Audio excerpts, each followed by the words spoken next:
They edged the Colts 27-24.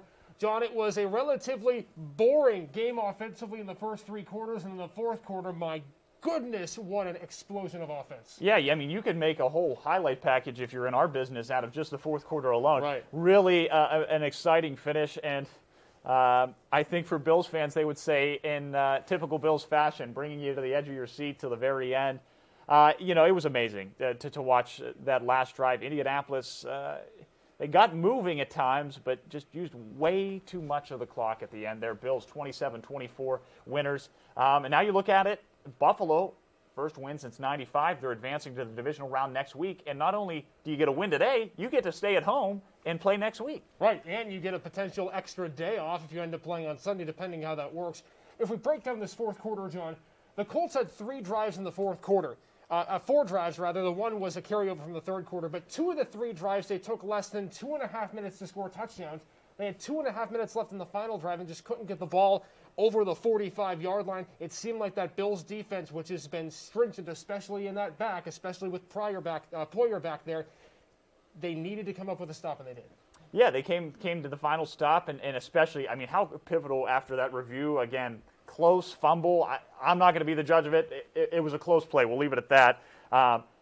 The Bills' job and ability to protect the sidelines, to not allow the Indianapolis Colts to get 5-6 yards here and there, march down into field goal range. I think that was huge on what they were able to do. But Buffalo, a fantastic job. Indianapolis, great defensively for the most part. And, man, what a fourth quarter that was. I'm sure there's plenty of Bills fans taking a sigh of relief right now after that one is over. Finally sit back, relax a little bit in the couch. So the question becomes, what's next for the Bills? Well, that's an opponent to be determined. As John mentioned, they'll be sitting at home next week, and they'll host another playoff game.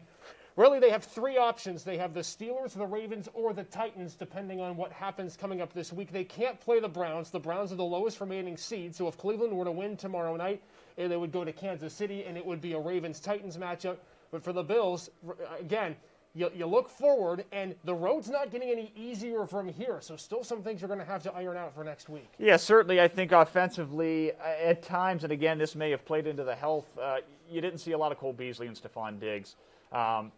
How big that extra day, if they get moved to Sunday, would be for the health of those 2 receivers, and the fact they don't have to play tomorrow on a shorter week if they would play on next Saturday. But, yeah, they're going to offensively. Defensively, I think they really did a lot. Yeah, there was a couple of mishaps. The Jack Doyle touchdown where he got behind the defense. That's I'm sure, with Sean McDermott's staff, going to be easily fixed. But the offense, after so many weeks, there were lulls. They had some moments, but they're going to need to find more consistency because you think about it, you mentioned those teams. Again, I think when you look at overall just the defenses they would face, Tennessee would be the easiest path per se, just because of the struggles they've had in the secondary and the pressure. But the hardest I would say, defensive-wise, is going to be the Steelers. I mean, we see another match like that. So, yeah, certainly the offense is going to be a focal point this week. Not a lot in the run game, but the Bills ran when they needed to, and that was the biggest part of today's matchup. Yeah, the ebbs and flows of the offense for the Bills. Sean McDermott will certainly want to level off, but that's next week. The big important news today is that the Bills are playoff winners for the first time since '95, and for fans, man, it feels so good. Let us know in the comments if you're a Bills fan how excited you are to just see your team get through to the second round of the playoffs. We're going to be doing a lot more on Erie News Now coming up tonight at 6 in about an hour and a half, and we'll have full post-game highlights and reaction to this Bills win, a historic moment in Buffalo Bills history. All right, we're off to work on the 6 o'clock. Make sure